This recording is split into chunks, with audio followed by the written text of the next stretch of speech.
ಬಿಜೆಪಿಯ ಹಿರಿಯ ಮುಖಂಡ, ನಮ್ಮೆಲ್ಲರ ಮಾರ್ಗದರ್ಶಕರು, ಕಾರ್ಕಳ ಬಿಜೆಪಿಯನ್ನು ಕಟ್ಟಿ ಬೆಳೆಸೋದರಲ್ಲಿ ವಿಶೇಷವಾದಂಥ ಪ್ರಯತ್ನವನ್ನು ಮಾಡಿದಂತಹ ನ್ಯಾಯವಾದಿಗಳಾದಂಥ MK ವಿಜಯಕುಮಾರ್ ಅವರು ನಿನ್ನೆ ನಮ್ಮನ್ನು ಅಗಲಿರುವಂಥದ್ದು ಅತ್ಯಂತ ದುಃಖವನ್ನು ಉಂಟು ಮಾಡಿರುವಂಥ ಸಂಗತಿ.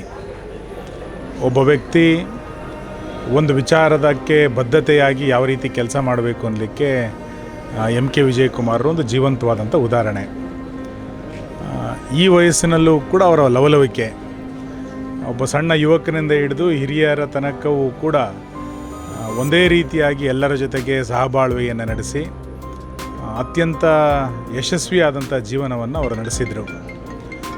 BJPಯ ಪಾಲಿಗಂತೂ ಅತ್ಯಂತ ತುಂಬಲಾರದ ನಷ್ಟ ಅದು. ಅವರ ಚುನಾವಣಾ ಭಾಷಣಗಳು, ಕಾರ್ಯಕರ್ತರಿಗೆ ಪ್ರೇರಣೆ ಕೊಡುವಂಥ ಸಂಗತಿಗಳು ಇವೆಲ್ಲವೂ ಕೂಡ ನಮಗೆ ಇನ್ನಿಲ್ಲ ಅನ್ನುವಂಥದ್ದು ಅತ್ಯಂತ ದುಃಖದ ಸಂಗತಿ.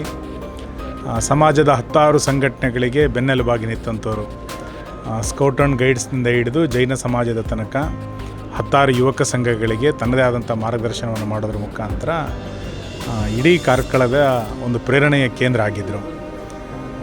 ಅವರು ವಿಜಯಕುಮಾರು ಎಲ್ಲ ಚಟುವಟಿಕೆಯಲ್ಲೂ ಕೂಡ ವಿಜಯವನ್ನೇ ಗಳಿಸಿದ್ದು. ಚುನಾವಣೆಯಲ್ಲಿ ಅವರು ಗೆಲ್ಲಿಲ್ಲ ಅನ್ನೋದು ಬಿಟ್ಟರೆ ಕಾರ್ಯಕರ್ತರ ಮನಸ್ಸಿಗೆ ಸದಾ ಹಚ್ಚೆಸರಾಗಿರುವಂಥ ಸಂಗತಿಗಳನ್ನು ಇವತ್ತು ನಮಗೆ ಬಿಟ್ಟುಕೊಟ್ಟಿದ್ದಾರೆ. ಇವತ್ತು ನಾನು ಶಾಸಕನಾಗಿದ್ದೇನೆ ಅಥವಾ ನಮ್ಮ ಗ್ರಾಮ ಪಂಚಾಯತಿ ಸದಸ್ಯರು 100 ಜನ ಕಾರ್ಕಳದಲ್ಲಿದ್ದಾರೆ ಅಂತ ಕೇಳಿದರೆ ಅದರ ಹಿಂದೆ ವಿಜಯಕುಮಾರ್ ಅಂತವರ ಪರಿಶ್ರಮ ಭಾಳ ದೊಡ್ಡದು ಅಂತ ಅಂದ್ಕೊಳ್ತೇನೆ. ಚುನಾವಣೆಯಲ್ಲಿ ಅವರು ಸೋತಿದ್ದರೂ ಕೂಡ ಮುಂದಿನ ಯಾವ ಚುನಾವಣೆಯಲ್ಲೂ BJP ಸೋಲಬಾರ್ದು ಅನ್ನುವಂಥವರ ಭಾವನೆ ಮತ್ತು ಆ ನಿಟ್ಟಿನಲ್ಲಿ ಅವರು ಮಾಡಿದ್ದಂಥ ಪ್ರಯತ್ನ ಇವೆಲ್ಲವೂ ಕೂಡ ಸದ್ಯ ಹೆಸರಾಗಿರುವಂಥದ್ದು. ರಾಷ್ಟ್ರೀಯತೆಯ ವಿಷಯಗಳು ಬಂದಾಗ, ದೇಶದ ವಿಷಯ ಬಂದಾಗ ಪದೇ ಪದೇ ನಮ್ಮ ಹತ್ರ ಮಾತಾಡ್ತಾ ಅದು ಹಾಗಾಗಬೇಕು, ಇದು ಹೀಗಾಗಬೇಕು ಅನ್ನುವಂಥ ಸಂಗತಿಗಳನ್ನು ಅವರು ನೆನಪು ಮಾಡಿಕೊಟ್ಟಿರುವಂಥದ್ದು ತುಂಬ ಹಸಿರಾಗಿ ಉಳ್ಕೊಂಡಿದೆ. ಒಬ್ಬ ಹಿರಿಯ ನ್ಯಾಯವಾದಿಯಾಗಿ ಅವತ್ತಿನ ಕಾಲಘಟ್ಟದಿಂದ ಇವತ್ತಿನ ತನಕ ದೊಡ್ಡ ಪ್ರಮಾಣದಲ್ಲಿ ನ್ಯಾಯಾಲಯದಲ್ಲಿ 10 ಜನ ಶಿಷ್ಯರನ್ನು ಹೊಂದಿರುವಂಥ ಬಳಗ ಅವ್ರದ್ದು. ಅವರ ನ್ಯಾಯವಾದಿಯ ಹಿರಿತನಕ್ಕೆ ಕರ್ನಾಟಕ ರಾಜ್ಯೋತ್ಸವ ಪ್ರಶಸ್ತಿಯೂ ಕೂಡ ಇವತ್ತು ಸಿಕ್ಕಿತ್ತು. ಇವತ್ತು ಅವರು ನಮ್ಮನ್ನು ಅಗಲಿದ್ದಾರೆ ಎನ್ನುವಂಥದ್ದು ಅತ್ಯಂತ ದುಃಖದ ಸಂಗತಿ. ಬಹುಶಃ ಈ ನಷ್ಟವನ್ನು ಯಾರೂ ಕೂಡ ತುಂಬಲಿಕ್ಕೆ ಸಾಧ್ಯ ಇಲ್ಲ. ವಿಜಯಕುಮಾರರಿಗೆ ವಿಜಯಕುಮಾರೇ ಸಾಟಿ.